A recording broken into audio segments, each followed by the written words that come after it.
'cause I'm in the stars tonight. So watch me bring the Halo sahabat Eljon dan Dr. Yos Badis.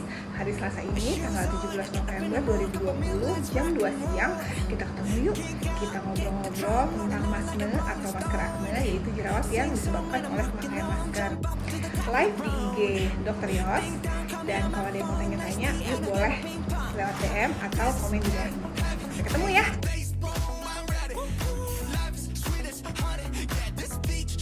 COVID-19 new normal kali ini ya, jadi sekarang tentang jerawat masker gitu ya. Nah sekarang bersama kita sudah hadir ini dokter spesialis dermatovenerologi ya, atau kalau dulu disebutnya spesialis kulit dan kelamin. Ya tuh, sekarang sudah diperbaharui ya. Sekarang bersama kita sudah ada Dr. Citra Tresnamurti, SPDV, bertugas di Bangka Belitung pada saat ini. Ya, silakan dok, diperkenalkan dulu. Halo dokter. Ya. Halo, selamat siang sahabat Eljon dan Dr. Yos Badis. Karena ini live juga di Instagramnya Dr. Yosa ya. Oke, nama saya Dr. Citra Tresnamurti SPDV. Saya sekarang berpraktek di dua tempat, di Rumah Sakit Bakti Timah dan juga di Apotika 24 Masjid Jami. Oke, baiklah. Jadi kita bakal ngobrol tentang jerawat masker ya Ya. dokter Yosa. Oke, yang pertama mungkin pengertiannya dulu ya. Tentang mask acne. Ya, kalau di ini namanya kayak pahlawan bertopeng jadinya ya. Jadi gitu ya, kita apa ya, kurang awam ini dengan istilah yang baru ini. Mungkin bisa dijelaskan ini dok, bagaimana, apa sih yang disebut dengan mask acne ini? Iya. Oke, baik. Mungkin pertama-tama harus kita kembalikan dulu ke definisi awal dari acne ya. Acne itu bisa juga orang awam bilang jerawat lah ya. Jerawat itu adalah suatu penyakit peradangan dari saluran kelenjar minyak yang ditandai dengan adanya beberapa kelainan kulit. Jadi kalau misalnya kita bilang jerawat, nah tandanya apa sih jerawat itu ya? Biasanya ada komedo ya, kita udah tahu nih komedo, kadang ada yang hitam, ada yang putih gitu ya. Lalu ada bintil merah, lalu ada lenting kecil isi nanah. Kalau yang udah berat, bisa jadi bintilnya lebih besar atau bahkan ada kista gitu ya, bintilan berisi cairan atau mungkin nanah seperti itu ya. Nah, acne itu sendiri atau jerawat itu sendiri sebetulnya itu banyak macamnya gitu ya. Meskipun kita bilang, oh ini saya jerawatan si A sama jerawatan si B itu belum tentu sama penyebabnya gitu ya. Jadi secara garis besar sebetulnya jerawat itu bisa dibagi menjadi yang pertama itu acne vulgaris ya. Jadi jerawat yang kebanyakan terjadi pada masa remaja gitu ya. Meskipun tidak menutup kemungkinan pada orang dewasa juga masih bisa terjadi jerawat. Terus yang kedua itu acne atau jerawat venenata karena kontak dengan bahan kimia, misalnya karena bahan kosmetik gitu, atau karena pomade, karena deterjen, kayak gitu bisa. Dan terakhir itu adalah jerawat fisik atau acne fisik karena sinar matahari. Nah, si masne ini masuknya ke jerawat apa sih gitu ya maksudnya? Sebetulnya masne sendiri itu terjadi akibat dua proses. Yang pertama itu karena gesekan atau tekanan dari masker yang Trauma ya betul, atau trauma fisik. Yang kedua itu karena peningkatan kelembapan dari uap air saat kita bernafas atau berbicara seperti itu. Baik. Ya, jadi bisa dibayangkan kita kan kalau misalnya pakai masker nih, uap air waktu kita bicara atau nafas kan nggak bisa keluar ya. Gitu ya. Jadi ada jurnal itu suatu artikel yang didasari oleh penelitian yang bilang bahwa setiap kenaikan suhu 1 derajat Celcius itu bisa meningkatkan produksi minyak 10%.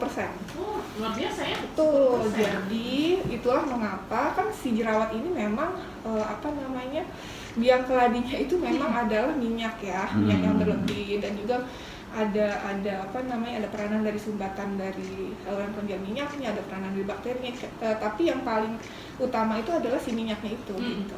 Jadi sehingga waktu kita memakai masker dalam jangka waktu yang lama, itulah terjadi peningkatan kelembapan, terjadi penekanan, gesekan, sehingga saluran kelenjar minyaknya itu akan tersumbat, ditambah dengan iritasi akibat gesekan dan tekanan, jadilah dia sumbatan akut dan jadilah jerawat seperti itu.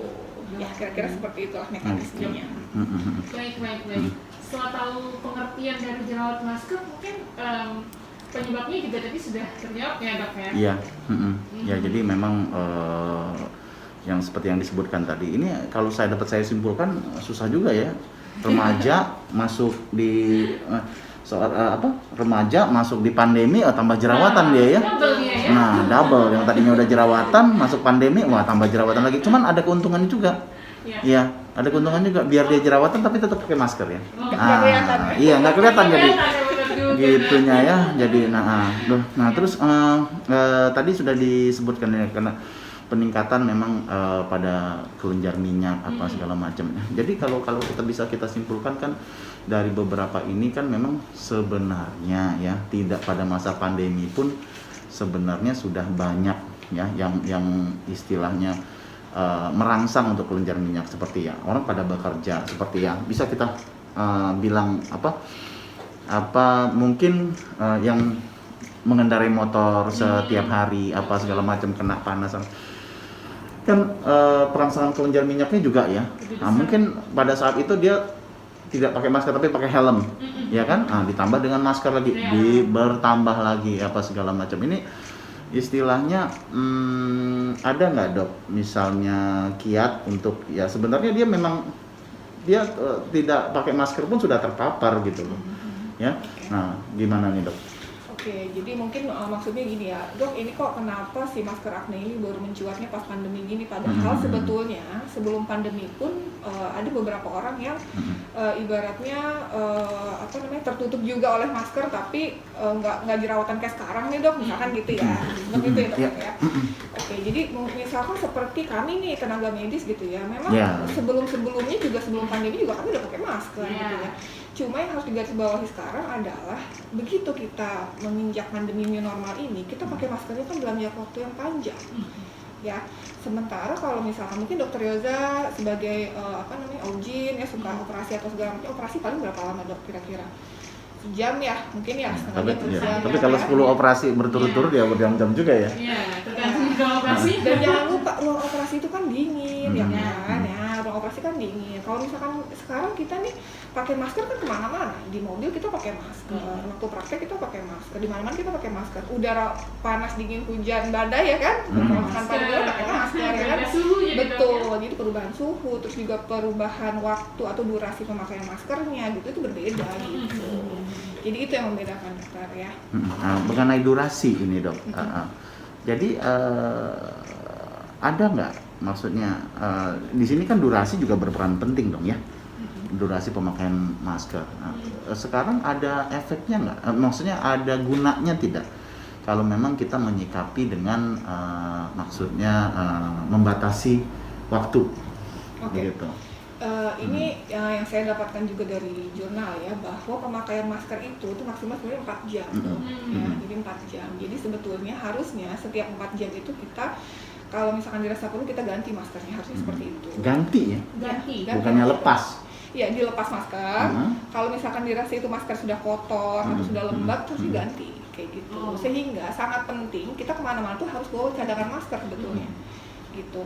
Untuk masker-masker yang sebetulnya nggak ada yang namanya masker usable sebenarnya nggak ada ya gitu ya. Cuma kadang-kadang orang mungkin harga masker lagi mahal, jenis-jenis masker tertentu memang harganya lumayan gitu ya, yang mau di steril lagi UV atau segala macam. Saya juga baca di jurnal seperti masker ada salah satu jenis masker medis lah N95 kita sebutnya ya. Di jurnal itu dibilangnya setiap 3 hari itu harus ganti kayak gitu. Jadi tetap setiap 4 jam dibuka, tetapi untuk batas pemakaian itu 3 hari loh. Seperti itu. Nah, kalau misalkan masker kain gimana ya? Masker kain juga sama. Jadi kalau untuk masker kain ya tiap 4 jam itu diganti harusnya seperti itu. Karena kenapa sih? Kadang kita ngelihatnya saya kadang kalau misalkan ngelihat orang ya pakai masker tuh maskernya udah kotor gitu ya, udah ini gitu ya. Sebenarnya harusnya diganti seperti itu.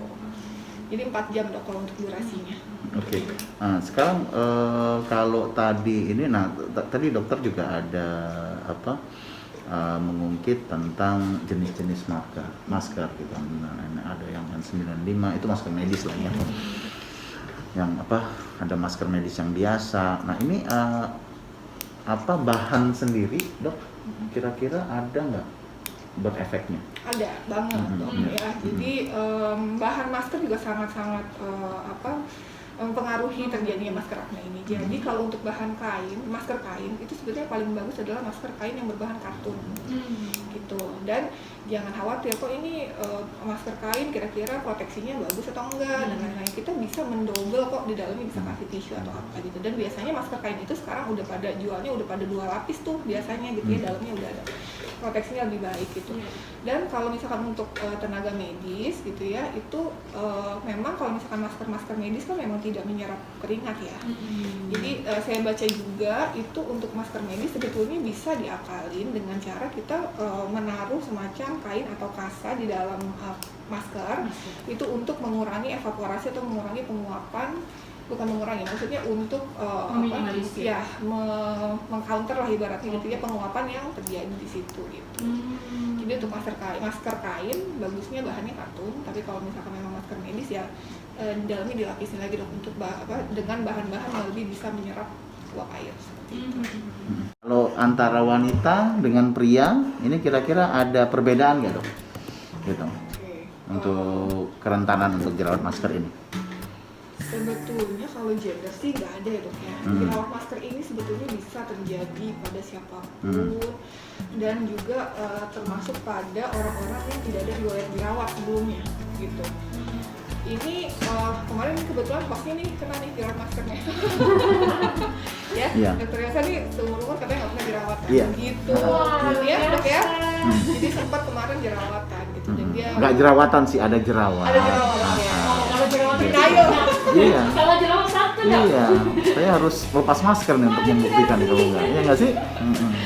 Ya, jadi sebenarnya kalau untuk jerawat masker ini ya ini tadi tidak memandang gender ya. Jadi memang mekanisme kerjanya juga karena ya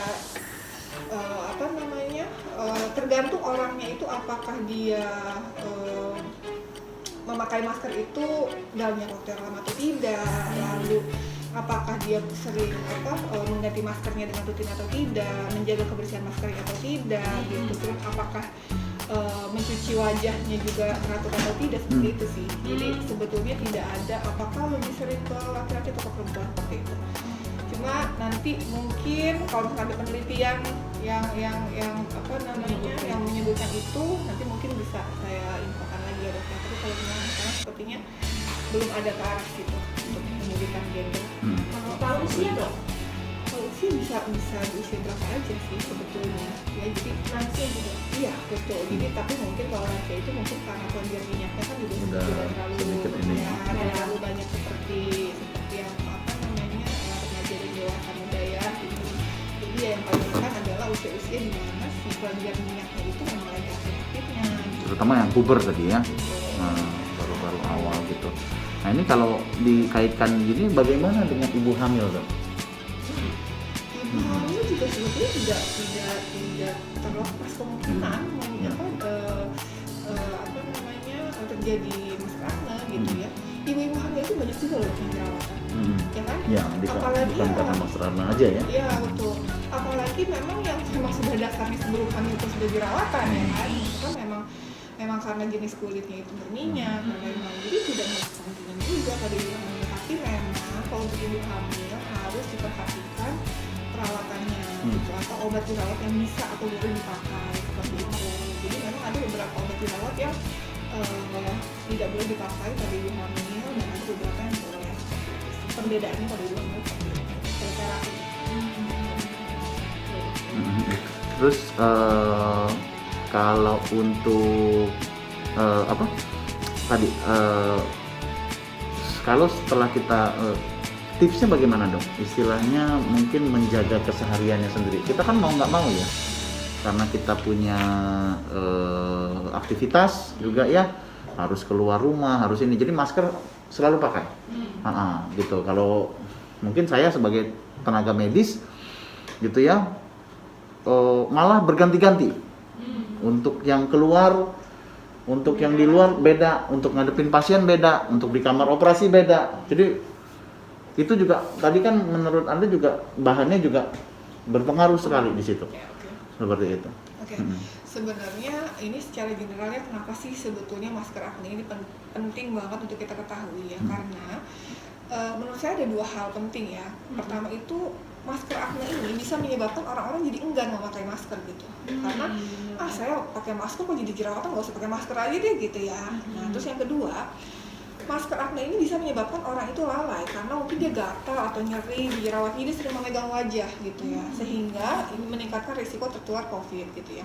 Ada beberapa tips yang saya kumpulkan dari beberapa sumber ya. Yang pertama adalah jangan lupa nih mencuci tangan sebelum pakai masker dan setelah melepas masker ya. Yang kedua, yang tadi pakai masker itu maksimal 4 jam. Setelah 4 jam mungkin maskernya diganti gitu ya. Terus yang ketiga, jaga kebersihan masker. Nah, kalau misalkan masker kain harus dicuci secara teratur ya, menggunakan deterjen seperti itu. Kalau masker disposable ya memang harus diganti secara teratur gitu. Terus untuk masker kain bahannya bahan katun. Kalau misalkan masker medis mungkin bisa dilapis di dalamnya dengan bahan yang menyerap keringat, menyerap uap air ya maksudnya. Lalu sebetulnya paling bagus itu kita istirahat beberapa waktu dari masker, misalkan nih lagi kerja atau apa, bila memungkinkan gak ada orang di sekitar, lagi aman, lepas aja maskernya. Lepas maskernya terus dielap gitu ya, kalau misalkan ada keringat atau apa gitu ya, dielap. Setelah itu beberapa saat kemudian baru dipakai lagi. Jadi cari, misalkan kita nih udah ini banget nih ya, udah lembab banget nih kayaknya maskernya nih, carilah tempat yang aman, misalkan kemana dulu gitu ya, yang nggak ada orang, bisa dilepas dulu maskernya, dilap dulu pakai tisu atau apa, angin dulu nih kulitnya, istirahatin dulu, baru pakai lagi maskernya kayak gitu. Lalu yang paling penting juga bawa cadangan masker. Nah, harus bawa cadangan masker nih, kalau maskernya kotor atau terlalu lembab diganti ya. Terus, nah ini untuk yang perempuan-perempuannya ada tips juga. Jadi kalau bisa sih jangan atau meminimalisir penggunaan make up di bawah masker gitu. Jadi saya sendiri sebetulnya sekarang karena ini udah ketutup masker juga ya, jarang banget tuh pakai namanya lipstick atau blush atau apa ya, nggak kelihatan juga ya kan. Jadi ya mungkin bagian mata aja misalkan apa gitu ya. Cuma untuk yang di bawah masker, kalau kita pakai make up terlalu banyak gitu ya, itu akan menambah oklusi gitu, akan menambah sumbatan di situ. Jadi paling yang bisa kita pakai di bawah masker itu ya paling pelembab sama sunblock lah kayak gitu ya. Tapi untuk yang lain-lain misalkan foundation atau apa, mungkin jangan dulu ya.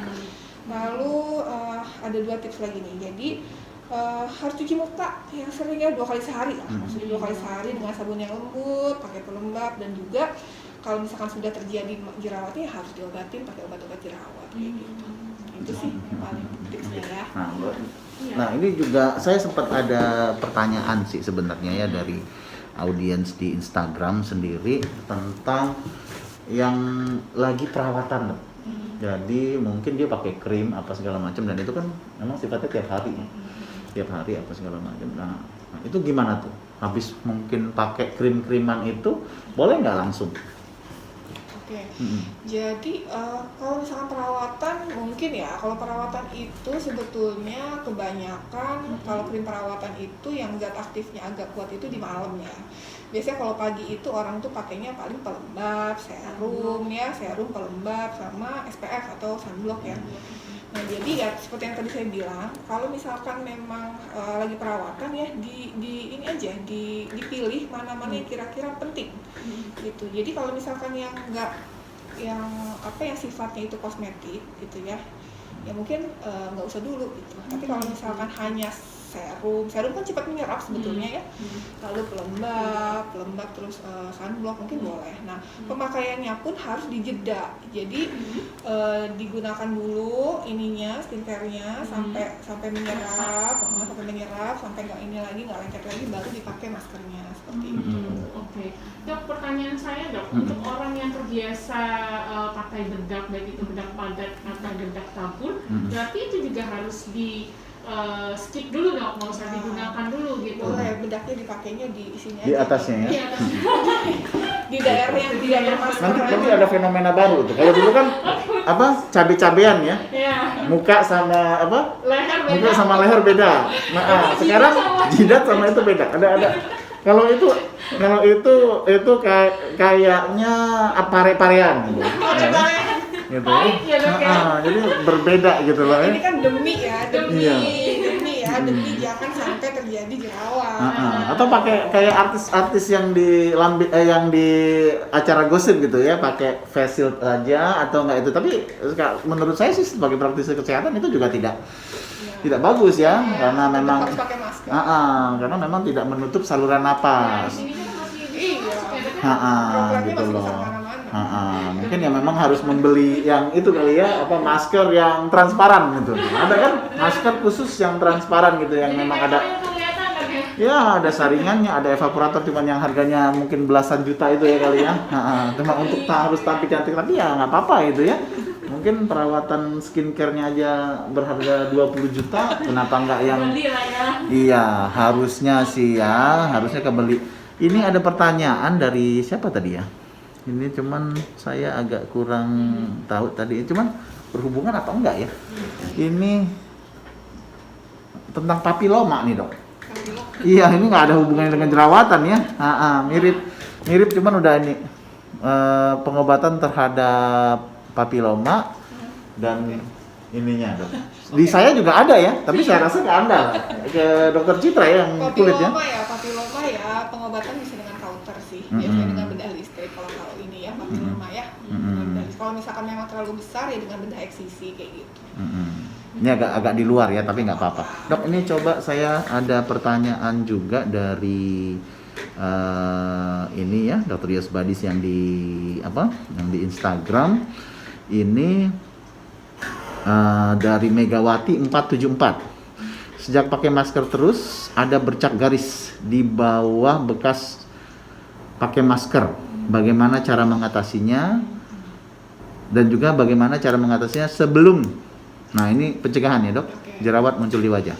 Oke, jadi sebetulnya ya untuk pemakaian masker ini selain dia menyebabkan masne ya atau jerawat masker itu juga kadang dia menyebabkan iritasi ya, iritasi. Jadi kita bilangnya radang kulit gitu atau dermatitis karena gesekan atau tekanan gitu ya. Kadang orang yang pakai maskernya itu terlalu ketat gitu ya, begitu dia copot masker jadi ada bekas merahnya kayak gitu. Nah, kalau misalkan itu berulang terus seperti itu bisa menyebabkan radang kulit. Jadi di tempat dia tertekan atau tergesek itu jadi merah kayak gitu ya. Itu sering juga terjadi gitu. Gimana sih cara mencegahnya gitu ya? Pakai pelembab gitu. Jadi kalau misalkan memang kita sering atau mengharuskan pakai masker yang terlalu ketat seperti itu gitu ya, di bawahnya pakai pelembabnya yang lembut aja gitu ya, sabun yang lembut, cuci muka pakai sabun yang lembut terus pakai pelembab kayak gitu. Itu bisa meminimalkan friksi atau meminimalkan gesekan di situ. Oke, Dok, ini juga ada pertanyaan Dok dari WhatsApp saya. Ada dari Rena di Kampung Melintang. Rena mau tanya, Dok, untuk tipe kulit yang sangat berminyak dan gampang tumbuh jerawat, bagaimana tips untuk menggunakan masker dan apakah sama bahan katun juga, Dok, yang harus digunakan atau justru ada rekomendasi bahan masker yang lain untuk kulit yang berminyak sekali? Terima kasih. Ya, terima kasih Mbak Rena pertanyaannya. Jadi kalau misalkan untuk kulit yang sangat ya, dibilangnya sangat berminyak ya, itu memang perlu rangkaian perawatan ya. Jadi yang paling penting adalah bagaimana caranya supaya minyaknya jangan berlebihan lagi gitu ya. Jadi di luar masne nih, di luar kasus masker akne nih. Kalau misalkan yang punya jenis kulit yang sangat berminyak, gimana caranya supaya si minyaknya itu dikontrol gitu ya, supaya tidak menyebabkan jerawat dan lain-lain gitu. Jadi itu bisa sih pakai produk-produk perawatan kulit yang untuk mengurangi produksi minyak gitu ya, mengendalikan kelenjar sebumnya itu bisa. Terus untuk mengenai tipe masker, tetap tipe maskernya sama, maskernya katun kayak gitu. Jadi mungkin untuk tipe yang sangat berminyak itu yang paling penting adalah pengendalian dari produksi minyaknya gitu. Kalau untuk maskernya sendiri sih sama aja. Sama aja ya. Oke, baiklah. Iya, jerawat saya kadang hilang, kadang nongol. Wah. Udah pakai krim, belum ada yang cocok. Loh, mungkin harus pakai krimnya Dokter Citra kali ya. Loh, ini sekalian ya. Nggak boleh. Ya, silakan, Dok. Nah, ini ini pertanyaannya terlalu general ya. Ya. Maksudnya kadang muncul, kadang nongol. Ya, emang jerawat begitu sih. Ya. Kebanyakan dirawat seperti itu. Mungkin kalau disarankan gimana nih dok? Apakah dengan perawatan saja cukup atau harus pakai krim? Nah, mungkin begitu ya. Lebih. Sebenarnya secara garis besar yang namanya perawatan kulit itu tuh ada 4 ya. Yang pertama adalah cleansing atau kita harus membersihkan wajah ya. Membersihkan wajah itu minimal 2 kali sehari gitu. Kalau misalkan wajah kita memang berminyak atau kita beraktivitasnya memang ada atau apa, bisa sampai 3 kali sehari. Jangan terlalu sering karena itu akan bikin kulit iritasi ya. Ini yang pakai face wash ya boleh. Terus kalau misalkan memang kulitnya berminyak perlu dirawat, itu bisa pakai double cleansing namanya. Jadi sebelum pakai facial wash atau pakai sabun cuci muka waktu mandi ya, bisa juga diawali dengan pakai apa, misalkan pakai micellar water atau pakai apa pembersih-pembersih yang lain. Jadi double cleansing gitu ya. Terus yang kedua, setelah cleansing, komponen kedua yang paling penting dari perawatan kulit itu adalah melembabkan ya. Jadi kulit yang sehat itu, kalau orang bilangnya apa, glowing lah, apa segala macam, itu sebetulnya kulit yang sehat, ciri kulit yang sehat adalah kulit yang lembab sebetulnya. Gitu ya. Kulit yang lembab dan juga tidak ada tidak ada keluhan, tidak ada jerawat, tidak ada flek, tidak ada gitu ya. Terus yang ketiga itu adalah proteksi. Proteksi itu pakai apa? Proteksi itu pakai screen gitu ya, atau kita orang juga sering bilangnya sunblock gitu ya. Nah ini sebetulnya adalah rangkaian paling penting dari seluruh rangkaian yang ada gitu ya. Kenapa? Karena sinar matahari itu ya seperti pisau bermata dua ya buat kita. Jadi ya sinar matahari itu memang untuk kulit itu ada keuntungannya, tapi kalau misalkan kita tidak memproteksi dengan SPF, kalau misalnya kita terpapar di jangka waktu yang lama, itu juga efeknya juga buruk gitu ya. Yang keempat tadi udah cleansing, moisturizing atau melembabkan, yang ketiga proteksi, yang keempat baru correcting. Correcting itu adalah apa? Correcting itu adalah memperbaiki. Jadi kira-kira ada kelainan kulit apa nih? Jadi satu orang sama satu orang yang lainnya kan berbeda ya. Ada yang problemnya jerawat, ada yang problemnya flek gitu ya. Jadi itulah yang harus diperbaiki. Jadi sebetulnya basicnya yang namanya cleansing, melembabkan sama proteksi itu jangan di skip nih gitu. Orang kadang-kadang, dok saya kadang cuci muka pakai sabun, kadang enggak gitu ya. Dok kadang saya pakai pelembab, kadang enggak. Terus sunblock atau sunscreen nggak pernah pakai gitu ya. Gimana mau bagus ya. Jadi ada 4 komponen itu jangan sampai lupa gitu. Oke. Ini mungkin ada ini pertanyaannya dari saya sendiri dok ya. Sekarang juga sedang muncul lagi istilahnya fatigue pandemic.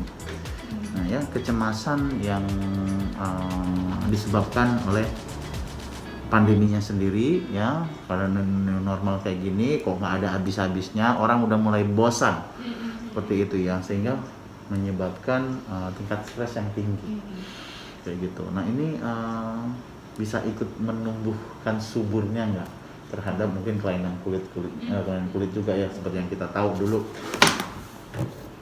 akibat terlalu banyak pakai hand sanitizer muncul masalah baru ini ya. Kalau kita kaitkan dengan masa pandemi mungkin agak menyimpang, tapi saya rasa masih berkorelasi tersebut. Gimana nih dok? Bisa aja sih dok. Jadi memang kalau misalkan untuk faktor psikis itu juga bisa memicu ada jerawat yang memang dibilang katanya jerawat itu kadang dipicu oleh kurang tidur gitu ya. Terus banyak pikiran nih, stres gitu ya. Itu bisa juga, apalagi kalau stresnya nanti mulai ditambahin dengan karena stres jadi sering makan makanan manis. Iya. Sering makan karbo ya kayak gitu apalagi ya ditambah yang hal-hal seperti itu gitu. Jadi itu bisa sih. Jadi sebetulnya memang yang namanya semua penyakit sih ya, gak cuma jerawat ya kalau menurut saya ya. Pola hidup sehat itu ya itu adalah ujung pangkalnya gitu ya. Kalau misalkan kita memang terbiasa dengan pola hidup sehat, tidur cukup, bebas stres ya. Kalau stres memang nggak bisa dihindari, tapi memanage gitu ya, memanage stres, terus makan sayur buah, air putih cukup dan lain-lain, itu sih basicnya udah bagus, udah benar sih, insya Allah sih oke ya kayak gitu. Jadi ya itu berkorelasi sih dok menurut saya. Ini satu lagi mungkin dok, ini agak medis nih ya, maksudnya tapi saya coba akan menerjemahkan dalam bahasa yang awam begitu ya. Yang seperti kita ketahui, terutama pengobatan dari penyakit-penyakit kulit sendiri ya. Itu memang banyak yang berbasis pada steroid ya. Pada berbasis pada steroid tapi yang seperti yang kita ketahui bahwa pengobatan steroid itu sendiri terutama dalam jangka waktu yang lama kayak gitu. Termasuk soal jerawat juga kan ada ya, Dok ya. Gitu. Nah, itu kan bisa menurunkan imunitas. Pada masa pandemi seperti ini. Nah, ini bagaimana nih, Dok? Ini kalau bahas tentang steroid saya agak gemes jadinya ya, Dok. Yeah. Karena apa? Karena steroid itu sekarang udah banyak banget orang bukan menyalahgunakan sih, mungkin kadang tidak sengaja menyalahgunakan ya. Jadi yang namanya steroid itu apa sih? Sebenarnya steroid itu adalah suatu obat ya yang punya efeknya memang banyak. Itu dibilang kayak obat dewa gitu ya. Jadi dia tuh punya efek mengurangi peradangan, mengurangi gatal kalau untuk di kulit ya, mengurangi gatal, juga mengurangi proliferasi dan lain-lain. Jadi sekali oles tuh biasanya gejalanya hilang gitu ya. Nah kalau misalkan untuk di jerawat sendiri, di kasus jerawat sendiri, sebetulnya itu dipakai, Dok. Tapi ada tapinya nih untuk kasus-kasus yang sangat berat gitu.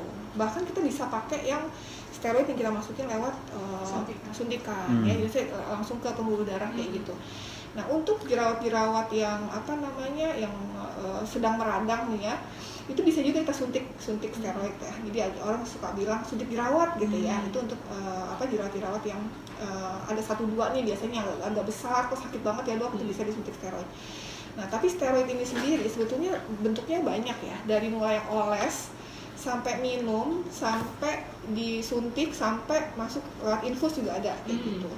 Yang perlu dicermati dari pemakaian steroid ini adalah satu, steroid itu tidak boleh dipakai tanpa pengawasan dokter. Itu yang paling penting. Karena apa? Karena efek sampingnya banyak. Ya, jadi saya sering beberapa kali ketemu pasien datang udah mukanya bulat nih, saya udah nih kayaknya steroid, mukanya udah bulat, terus banyak stretch mark ya, banyak stretch mark di kulitnya gitu ya. Stretch mark tuh kayak biasanya pada ibu-ibu hamil tuh ya, biasanya kalau misalkan habis melahirkan atau apa tuh ada garis-garis di perut atau di paha seperti itu, padahal dia nggak hamil, laki-laki lah. Ya, nah terus tiba-tiba mungkin dulunya pernah hamil kali. Mungkin. Terus misalkan ada rambut-rambut halus, muncul rambut-rambut halus gitu ya. Pasti saya tanya, ini ada minum obat tertentu nggak? Biasanya dia bilang, iya dong saya ada minum obat steroid, biasanya seperti itu. Atau saya ada minum obat penggemuk.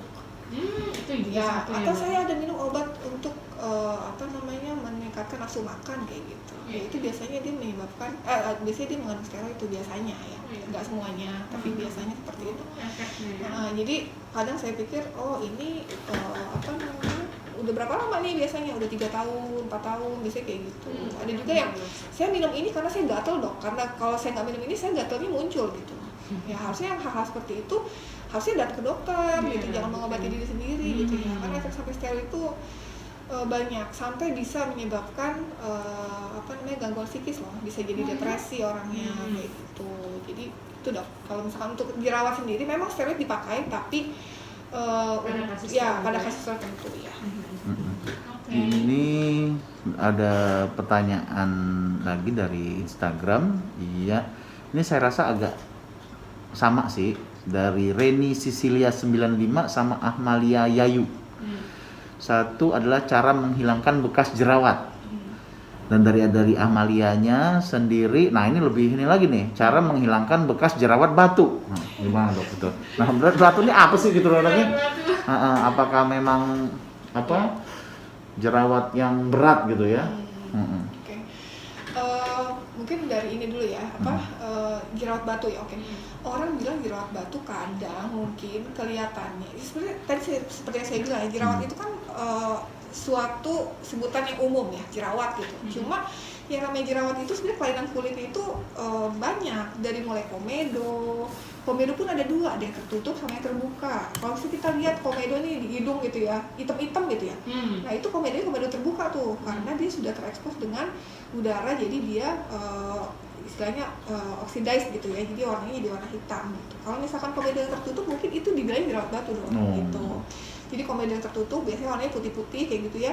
Biasanya itu tuh yang suka congkel-congkel tuh sama sama orang biasanya gemes tuh, ini aduh ini jerawat batu atau komedo tertutup. Kalau nutup udah pakai batu nggak keluar lagi tuh biasanya. Batunya batu akik ya dok? Iya. Ya kalau batu akik kasih saya aja ya, Iya. jangan dibuang. Nah terus kalau misalkan untuk jerawat, bekas jerawat sendiri, di bekas jerawat itu ada 3 sebetulnya. Yang pertama itu adalah bekas jerawat yang warnanya merah, biasanya dibilangnya erythema pasca akne ya.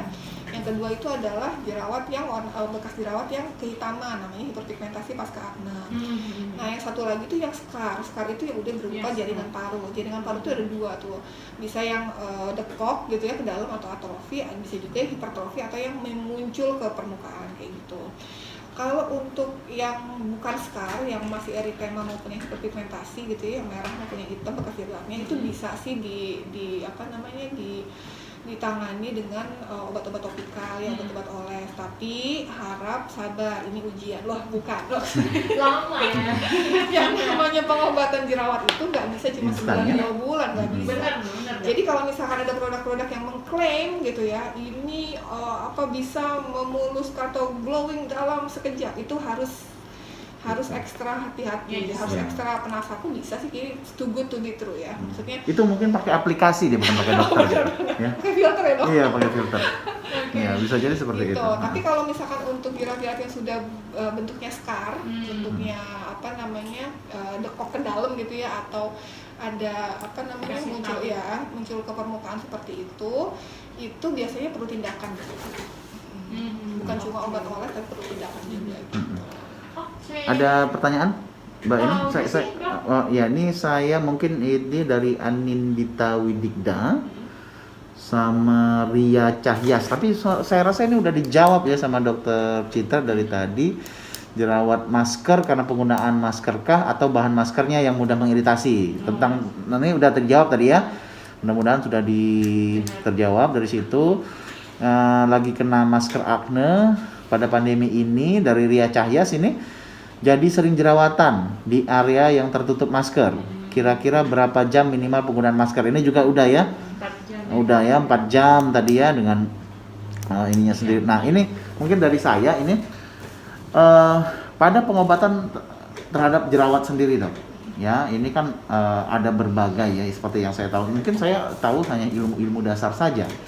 Dari mulai hanya perawatan, menggunakan krim, sampai memang yang harus diinjeksi atau disuntikan sesuatu ke dalamnya. Nah ini dari beda-beda dari sini sendiri bagaimana nih dok? Oke.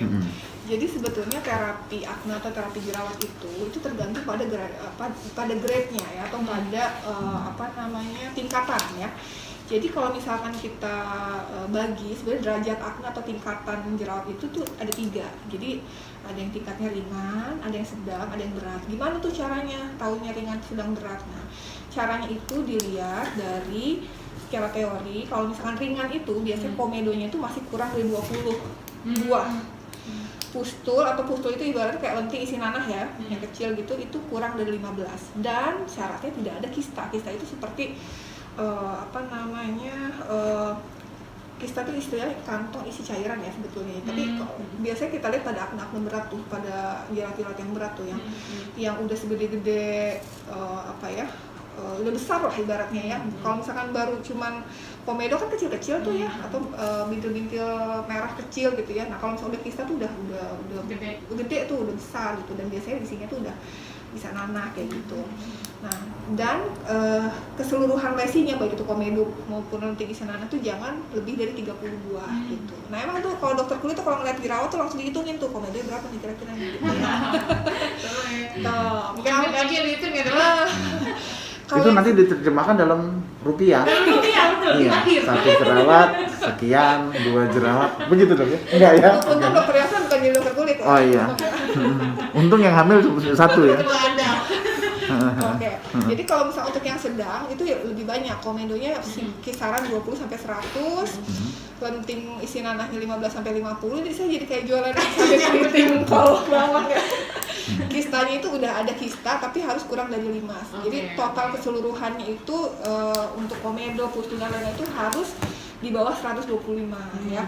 Sedangkan yang berat itu udah macam-macam tuh, komedonnya udah lebih dari 100, pustulnya udah lebih dari 50, kisah lebih dari 5, total keseluruhan sewajah-wajah itu tuh udah banyak banget lah, ibaratnya udah nggak kehitung gitu ya, lebih dari 125 ratusan gitu ya. Nah jadi itu, untuk obat dari jerawat ini tergantung itu. Jadi kalau misalkan jerawatnya hanya ringan-ringan saja, itu bisa cuma pakai obat oles gitu ya. Biasanya kita pakai lini pertama itu adalah yang mengandung vitamin A ya, retinoic acid atau azelaic acid, atau bisa juga antibiotik topikal kayak gitu-gitu. Bisa juga BPO itu kayak benzoyl peroxide gitu ya. Jadi kalau misalkan dijual di luaran tuh lihat aja tuh kandungannya apa tuh gitu ya. Itu biasanya untuk jerawat ringan. Kalau yang sedang biasanya dia sudah butuh minum antibiotik biasanya gitu. Jadi topikal atau oles, obat oles plus antibiotik oral untuk minum gitu ya. Untuk jerawat-jerawat yang mengganggu, yang udah radang, yang udah gede kayak gitu, bisa disuntik pakai steroid kayak gitu ya. Kalau yang sudah berat, nah yang berat ini selain juga obat oles, terus obat antibiotik yang diminum, itu kadang-kadang juga kalau misalkan udah berat banget gitu ya, yang sampai ada loh kasus jerawat yang harus masuk rumah sakit dirawat tuh ada gitu ya. Itu udah agak malu kali orangnya ya, dirawat karena jerawat gitu. 1.5 sih dirawat karena jerawat gitu loh, cuman agak ya, tapi memang jarang ya, maksudnya jarang, tapi ada ya. Jadi kalau misalnya udah berat ya memang tadi seperti saya bilang, mungkin harus sudah ditambah steroidnya oral maupun yang disuntikan melalui infus kayak gitu-gitu. Wah, kalau ngomongin jerawat kayaknya kita udah harus habis-habis ya. panjang banget ya. Iya. Ada segmen 2, segmen 3 gitu ya. Oke, mungkin terakhir ya, buat Dokter Citra, mungkin ada yang harus disampaikan, masukan atau tips-tipsnya buat teman-teman atau sahabat Elgion sebelum kita tutup ya. Jerawat masker ya. Iya. Jadi untuk masker akne ini, kalau himbauan saya ya, masker akne ini adalah suatu keadaan yang sebetulnya bisa dicegah, ataupun kalau misalkan sudah terjadi bisa diobati. Jadi jangan sampai membuat kita enggan memakai masker, karena kalau misalkan dihitung mudarat dan manfaatnya, sebetulnya lebih banyak manfaatnya ya dibandingkan efek yang ditimbulkan dari pemakaian masker gitu ya. Jadi apalagi dari pandemi seperti sekarang, jangan membuat kita lalai atau enggan memakai masker seperti itu. Dan yang kedua, tips-tips yang tadi yang seperti saya sudah bilang, mencuci tangan sebelum pakai masker, terus pakai masker maksimal 4 jam dan lain-lain, itu sebetulnya sangat-sangat efektif untuk mencegah terjadinya masker akne. Dan yang terakhir, apabila memang sudah terjadi masker akne, jangan sungkan-sungkan atau jangan ragu-ragu untuk berobat kayak gitu, karena pengobatan yang cepat-cepatnya gitu ya, atau pengobatan yang cepat dan tepat itu bisa mengurangi risiko untuk terjadinya scar atau bekas jerawat yang sulit untuk dihilangkan seperti itu. Mungkin itu. Mungkin sedikit dari saya sebelum kita tutup ya. Ini sepertinya sudah memasuki 1 jam ya. Jadi ya kalau memang saya setuju sekali bahwa memang pada saat new normal ini memang penggunaan masker amatlah penting ya. Jadi kalau masalah jerawat menjadi masalah kecil pada saat sekarang ini jadinya. Tapi ya memang harus orang tetap harus tampil menawan gitu ya. Jadi ya bisa dihindari kalau dari perbincangan kita dengan Dokter Citra ya. Pada saat ini bisa dihindari dengan mungkin agak sedikit repot ya, dengan mengganti, mencuci segala muka juga dirawat segala macam seperti itu ya. Jadi tidak ada alasan untuk kita untuk meninggalkan masker tersebut.